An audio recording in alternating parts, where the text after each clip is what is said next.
Thanks for joining us today here on IT Audit Labs Lunch and Learn for Cybersecurity Awareness Month. So we'll give everyone just a couple seconds to jump in. Apologies in advance, I'm in a different space today, so I'm kind of trying to navigate my eyes and my screen. So just know if I'm looking up, I'm trying to look at all of you. And if I'm looking down, I'm looking at the slides. So just know it's not you, it's me for sure. So we'll just give everyone another minute. Good to see you, Eric. Good to see you, Jenny. Hi, Nick. Super excited you're here. These sessions are being recorded, so we will post the recording after. We have quite a few friends that are registered but unable to attend because they wanted the recording. So just so you know. All right, so we'll get started here. So I'll pass it to Josh to do a little intro and then we'll kick in. Hi, welcome everybody. Here it's the 15th of October. My name is Joshua Schmidt. I'm here with Jen Lotze today. Yeah, the art of deception, talking about some social engineering. So I'll be riding shotgun, and if you need any questions answered, just pop them in the chat. And then like Jen said, we'll be posting it up on our YouTube ASAP afterwards, and then Jen can email the link. So if you're interested, sign up for our next session. I believe it's a week from tomorrow, so Thursday next week. And then we have a fourth session the last week of October as well. So look forward to seeing you there.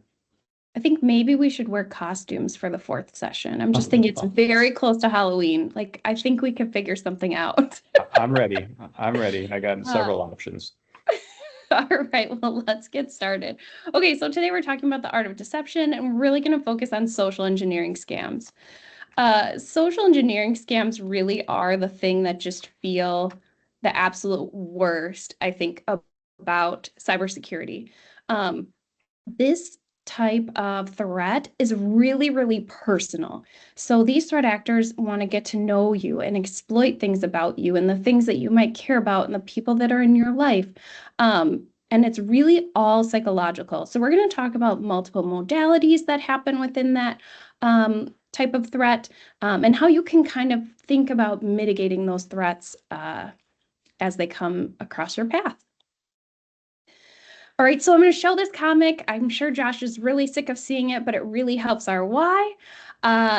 We recognize that technology has evolved in a way that nothing else has ever evolved. So we're just going to use this as our base, showing the different types of cell phones. I was that person that saved my money to get the long phone cord so I could go from the kitchen and wrap that cord all the way around to the dining room to talk to my closest friends about all of the top secrets in the universe. And you'll see the other types of phones down below. It's a funny thing. I was at a conference last week, Wild West Hack and Fest, and two of my younger colleagues were born in 2000 and 2001. And we were talking about this evolution of technology. And I told them that when I was in high school, I had a pager. And they were like, "What? A pager? What do you mean? I didn't even think those existed anymore." Well, maybe they do because they're on medical shows, but all that stuff. And ultimately, I was trying to explain to them that yep, I'd be at the movies, get a page from my mom or my dad. They'd let me know, tell me to call them. I'd go to the payphone, put my money in, and they were just totally floored by this. So that's just how it goes to show how much technology has evolved in a really, really short amount of time. And again, evolving. In the 80s, if you're a child of the 80s, you know that we got all of that instruction in school not to get in cars with strangers. Then in the 2000s, in the days of AOL and AOL Instant Messenger and MySpace, don't meet people on the internet. And just last week when I went to Wild West Hack and Fest, I got an Uber. So I found someone on the internet and I paid them to get into their car from my house. So again, technology changes the rules that we've always known and depended on. All right, so let's jump into it. What is social engineering? Social engineering is essentially anything that is trying to manipulate you into providing information or taking an action. It's really a psychological attack. And we're going to talk about that actually. I was at an AI class and we also had a capture the flag, which is kind of like a nerdy game. No offense to the nerds out there. I love you all. Where you really try to manipulate either the person on the other end of the line or person by email or text to just really compromise their security. So just know that like we talk about protecting your digital life with passwords and multi-factor authentication and password managers and all of that stuff, freezing your credit. This is really about trying to make you as a person more cautious to these social engineering threats. So when they come to you, you know that you can just take that and brush it off. All right, and I know this is a lot of text on the slide. I will reformat it a little bit before it comes to you, but long story short, 91% of phishing or of cyber attacks started with a phishing email, right? So 91% of attacks started with one email click. Now that is a really profound statistic if we think about the world around us. If you turn on the news, it never fails. One of the first 5 stories is always about a company that is under attack due to a cyber threat. In the year 2024, 3.4 billion daily emails, phishing emails are sent every day. 3.4 billion emails that are phishing are sent every day. So just to let you know, like our threat actors are working really, really hard to trick you. Some of them work harder than others, but just know that that's out there. Here are the red flags we want you to look for. They're going to ask you for immediate action. They're going to say, hey, I need this right away. The world's going to end if you don't do this. These ones get particularly dark. We're seeing like threat actors using artificial intelligence to spoof people and call family members pretending that they're them and saying, you know, so-and-so is in jail. You need to get this money over so they can be released, or heaven forbid, they're in the hospital and they need this, that, and the other thing. Your best bet is to always just hang up that phone, take that information, call back, right? They're also going to try to get sensitive personal or financial information out of you. I can assure you, Microsoft is never going to call you to fix your computer. They make enough money without doing that. They're never going to call you. So just know you're kind of on your own with fixing your computer, but that's okay because we're going to help you. They're going to try to send you those links to unfamiliar or suspicious websites that look just like the emails like that you would get legitimately. And what happens when you click on those links or you lean into those types of threats is, number one, you're probably going to pass along money that's really hard to get back. You might give away a username, a password, a bank account, some of those things. And then it just kind of explodes from there. So if you've heard about companies that have become under attack from one phishing email, that one person clicks on that link and then it essentially opens up a program or a file. And that essentially, depending on how the company's internet and network is set up, that threat and that infection travels from device to device and just fully infiltrates the organization. It's just like the common cold, right? You come to work with a cold, you pass it on to someone else, and so on and so forth. And then you just have that like period of time where everyone is sick. The other thing I want to draw your attention to is spear phishing. Spear phishing is an attack really focused on targeted individuals within an organization. Typically those that have pretty big rights or responsibilities, definitely people who are listed on the website, trying to get people to complete certain tasks, right? It used to be like, hey, we need these iTunes gift cards, and apparently iTunes gift cards still exist, but I was not aware. That's what it looked like before. Now what it looks like is a redirect of funds in a lot of companies. They'll get a call or an email from the CEO telling them that there's a new place to put that money. And we have heard of people being vulnerable to these attacks and that money ultimately changing hands. It's a really rough space and it's really easy to do. So things to keep in mind, especially with spear phishing, you want to just reach out to those people that are requesting it, right? Like find their cell phone, call the people that you know you can get this information from before you do anything. Put the human element back in technology. All right, so like we talked about, I would say the number one thing that we're seeing is urgent or fear-based tones. Our threat actors know that we respond to fear or something that we have to do really quick. we're still seeing those mismatched email addresses, but I would say they're less obvious than this Amazon.com versus Amazon with a zero. But that's the general idea. They're also impersonating other users. So they might create an alias. For my email, I'm jlotze at itauditlabs.com. They might create an alias that says jennifer.lotze at itauditlabs.com. It looks like it's coming from me, but it's actually not. Sometimes those emails are as simple as just getting reconnaissance, right? Just seeing if you're going to respond. What's in your email signature? What's the name you go by? So then they have that information ultimately to use within their attack. Also, unexpected communications. If UPS messages you or clicking on those links within your text or your email address, whatever it might be. And again, legitimate organizations are not going to ask for your personal information through email. They're not going to have you put in your username and password. They're not going to ask you for your social security number. Sometimes organizations still do that, but we're working on that education around that. If you freeze your credit, that puts you at less risk, just so you know. All right. So we talked about like those email-based threats, and we want to put the human element back in that. But what we're going to talk about today, a lot about today, is vishing. We'll start by talking about smishing. And I know this sounds silly. Phishing, smishing, vishing is ridiculous. Quishing is coming up. Smishing is really those text-based alerts. I'm sure if you're in this call, you probably get them all the time. Just know they're not legit. You can always reach out to the company by Googling their website or calling the phone number that's listed online.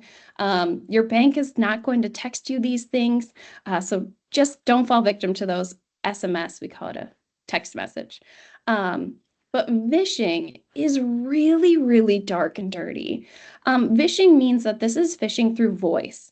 So an example of what that looks like. So last week, a group of us from IT Audit Labs were at Hackin' Fest, and there was a capture the flag, which is basically means it's a competition to capture different flags to ultimately get to the destination or get all of the answers.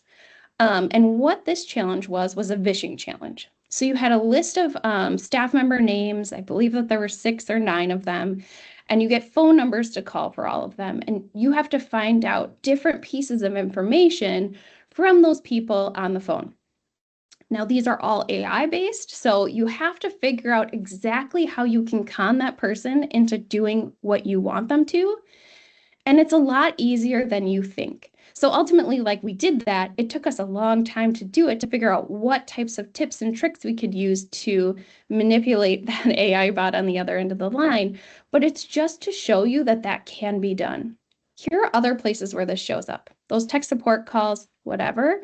But also, it could be people impersonating you or a family member using those deep fake voices to get information as well. One of my favorite videos of all time. It's super old, but we'll make sure that we get the link in here. It does have some swear words in it, so sorry in advance if that offends you. Just don't watch the video.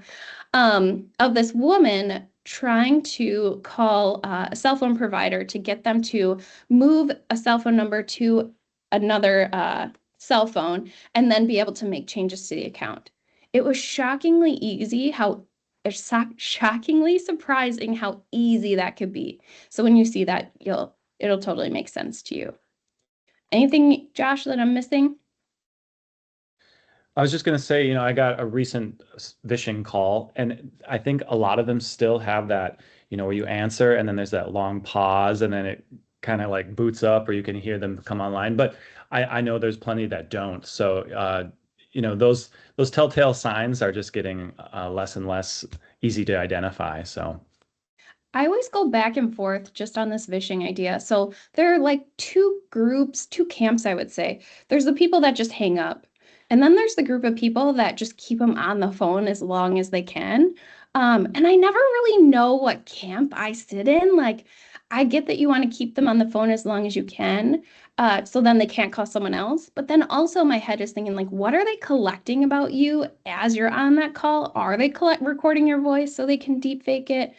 I never know really where I live. Where do you live in that space, Josh? I can neither confirm nor deny the prank calls that I've made, or yeah, keeping them on the line. But I think it's best to hang up. Let's just Okay. go with All right. that. We're going to take Josh's advice. When in Um, doubt, hang it up. there you go. So here's a couple of things. When you get those phishing or vishing or whatever types of attacks, you don't want to fall victim to it. But let's talk about what you should do. Like we said, contact the sender directly, report all suspicious emails, or text your IT department. If you are at work, please, please, please, your IT department wants to know whether you have a fish hook in your inbox or a report spam. When, as technology leaders, if we're told about these suspicious emails, voice messages, text messages, we can act on them and look for patterns and block that type of traffic before anything goes wrong. The problem is that there's this general sense of fear or shame for clicking on something or getting an email like this. Please don't be afraid. Like, your IT department wants to stop any type of attack before it gets really bad. So please, when in doubt, report. We're also going to talk about this on the personal side as well. So, what to do then? But before we talk about that personal component, we've talked about deep fakes, we've talked about, AI components and AI bots. Just know that artificial intelligence is making phishing and vishing and smishing and all of the ishings so much easier. If you've ever used ChatGPT, Gemini, Perplexity, Claude, whatever's your chosen platform, you'll notice that they start to sound like you and respond like you, and they learn and they grow and develop and evolve. Just like we use those tools to support us, our threat actors use them as well. So just know that you're always going to have to verify whatever information you're getting before you trust it. As a former teacher, students love AI because they can write papers, they can get information, but oftentimes it's pretty easy to see because AI will do something called hallucinating, where they'll put something in there that's not necessarily true or accurate. So as a teacher, we're always looking for those type of things. But just know AI is making all of this so much harder. All right, Quishing. We talked about this a little bit. Quishing is QR codes. Now I'll tell you, okay, I would like to say that I try not to think like a criminal, but I do. I always think like a criminal, and here's why. It's not because I want to commit crimes. I really love living in my house with my dog. However, if I think like that threat actor or think like that criminal, I think that I'm more, oh, what's that word? I'm more likely to think before I act. So Quishing during COVID, if you all went places, they started putting all those cute little QR codes on all the tables. And my thought was, well, it'd be really easy to make a copy of their website. And then because we would eat at this place all the time, we would just slowly start changing those QR codes to the cloned website. And I would probably rickroll them on that website or something, because I'm not here to steal people's money or anything, but how easy that would be. We get to go to conferences, technical conferences all the time, and everyone in the room laughs when that QR code shows up on the screen, because it's like, come on, are you kidding me? So just be aware, you're going to want to verify where that QR code takes you before, or you could just ask that person hey, what's the real website? Can you get that to me? Whatever it might be. So just keep that in mind. Not all QR codes are good QR codes. All right, so in thinking about those components, we want you to stop, think, and then act. So when we think about any of the social engineering, they're trying to get in your mind, they're trying to get you to act, just pause, right? No one needs money to treat your person that is in the hospital because they were in a car accident, right? They're going to treat everyone no matter who you are. So they don't need that $10,000 right this second. So take a pause, take a breath, take down their information, and say, I will call you back. And then do your own research. So then you're going to think, is this logical? Is the sender's tone appropriate? Was this something I was expecting? Do I know this person? Is this really my grandson? Those types of things. Really just force yourself to ask those questions. This is where we see a lot of problems around those romance scams. We have, and gosh, just in the last 3 weeks, I've been approached about 3 different situations where men or women are being conned into giving away all of their money. Most people think that these things don't happen, but the unfortunate thing is that they do. Just 2 weeks ago, had a person say, you know, my mom lost her house and lost her retirement and everything, and it's just gone.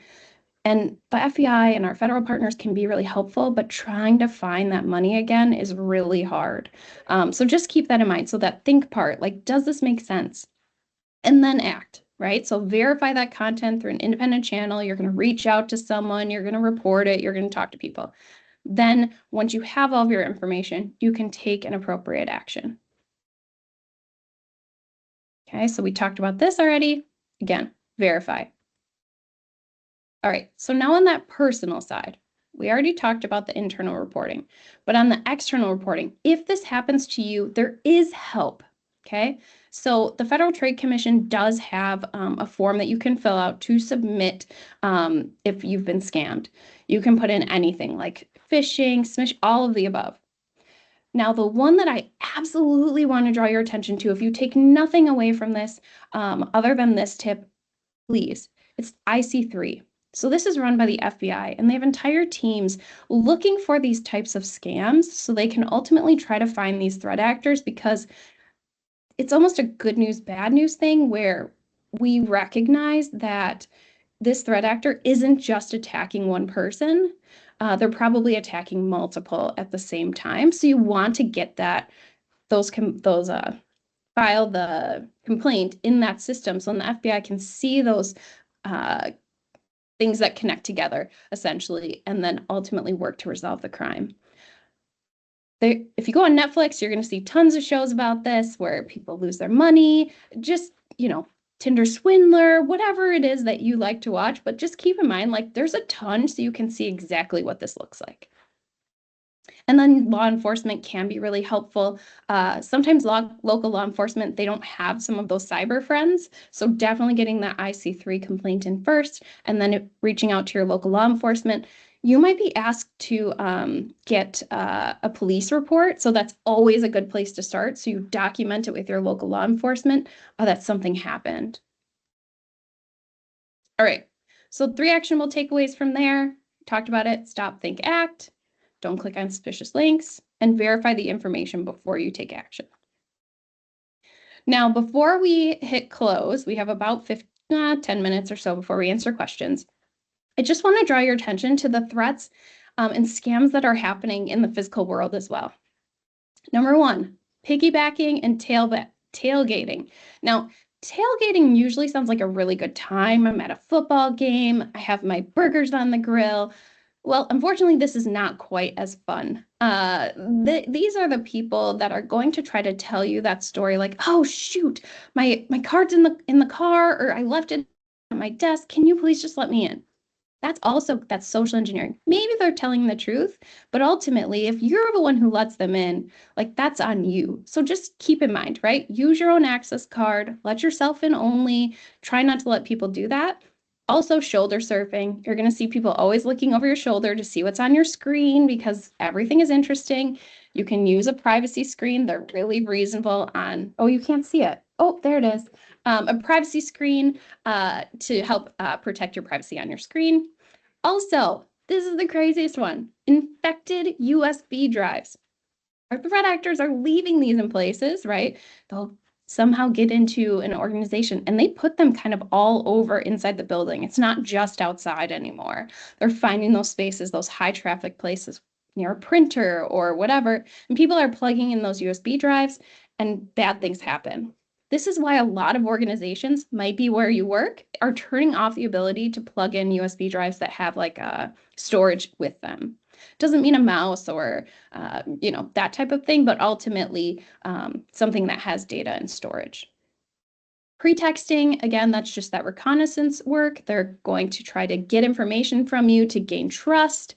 Again, verify they are who they say they are. This happens a lot in companies with contractors. They'll say, "Oh yeah, I was called here to fix this printer," whatever. Really easy way for people to get in. All right, and then we have, I want to say that yes, this is one of 2 last things. All right, I wish I would have put in here like title locks. If we have time, we'll talk about that because it has to do with Elvis, and Elvis is super exciting. So we talked about that woman who was calling into her cellular provider and trying to get them to put the cell phone number onto another cell phone. So ultimately, she could take over that phone number. Well, we know that a lot of people do MFA, multi-factor authentication, through their cell phones and through those 6-digit text codes. So what that would allow her to do is she would take over that phone number, put it on a different phone, which is not connected to that person at all, and then try to get those MFA codes so she can get into accounts and try to access things that she really shouldn't be. There is a way to stop this. You can call your cellular provider or go online and just ask that they put a security pin on your account. Super easy to do. I totally forgot that I set one up on my Verizon account. I went to the Verizon store despite everything I tried to not go in. And they said, well, what's your PIN? We can't do anything until you share your PIN. And I was like, part of me was like, oh gosh, I need to remember this, and a little stressed. And then the other part was like, yes, it's working. So just keep that in mind. You can do that. This is something you can do right away to put that PIN on your account and no one can make changes. And then public Wi-Fi. Again, this is super duper important. I will tell you I'm guilty of this as well, using public Wi-Fi. I get to travel a lot for work and personal, and I love a coffee shop. If you haven't checked out Sip Cyber, please do, because it's super fun. We also have another podcast called The Audit, which is equally as fun. On that public Wi-Fi, we know that our threat actors are also using those networks to collect up your information. So the one thing we recommend is when you're on public Wi-Fi is to use a VPN. What a VPN is it's essentially a protected tunnel that takes your data and protects it from others stealing it from your device or accessing your device or things like that. VPNs are super easy to come by. Some are paid, some are free. Not all are created equal, so you'll want to vet those before you select one, but just something to keep in mind. And that's kind of, well, okay, Josh, do we have time to talk about Elvis? Okay, we're going to talk about Elvis. All right, so the one thing, and we'll make sure that we get this in the slides. If you've ever heard the story, this was maybe, I want to say it was the beginning of summer, maybe it was before that. There was this woman who ultimately took over the deed to Elvis's house. Now, she did all of the things to ultimately get her name on that. And what that's called is, I remember what it's called. Whatever, it doesn't matter. But it's like SIM swapping. And so what happened is that they try to sell this property or whatever, and they find out that this property actually isn't in their name, which is the craziest thing ever, to think that someone can steal your house while you're living in it. So what you can do to prevent this, because it's crazy, like it was still in court. Like this is like a huge court deal. I want to say they resolved it, but it was a total pain and very expensive. What you can do is you can just go online and you can search for title lock. And there's going to be a website that takes you, has flags all over it. And it's going to take you to a place where you select your county and your state. It will take you to the individual place for your state so you can set up that title lock. Basically what that means, just like that SIM swapping where people can't steal your phone number and put it on something else, that means that you will also get alerted if someone is trying to change information about your property, whose name it's in or whatever that might be. So just know, like, if it can happen to Elvis, it can certainly happen to you. So please, please, please do that when you have time. So, and last but not least, next week, I want to say Thursday, we'll have our third session called the Cyber Chef's Work Tabletop. This is where we're going to practice those skills. So I'm going to give you some scenarios. You'll get to respond in the chat and just say like how you would respond, what you can do. And then also please feel free to check out our podcast from IT Audit Labs, The Audit, and then Sip Cyber, which is my fun new podcast, which is all under 5 minutes, tells you about a super cute coffee shop, and then also a cybersecurity tip, just like the stuff we're talking about today. So you can pass those along to anyone you need to really get on board with protecting their privacy and security. Our fourth webinar is really going to be built around protecting your digital presence or your digital footprint. So if you have kids or aging parents or whatnot that are online, that's the session for you to really learn about what you can do to protect people while they're online, thinking about privacy settings, all of those things. So with that being said, if you have any questions or whatnot, you can just throw them in the chat. Yeah, thanks for having me today. Yes, and for those people that are tuning in on YouTube, visit our website, itauditlabs.com, if you want more information or would like to reach out to connect with one of our team members about our services. And yeah, we'll see you in the next one. Awesome. Thanks, Josh. Thanks, everyone, for coming. See you next Thank week. you.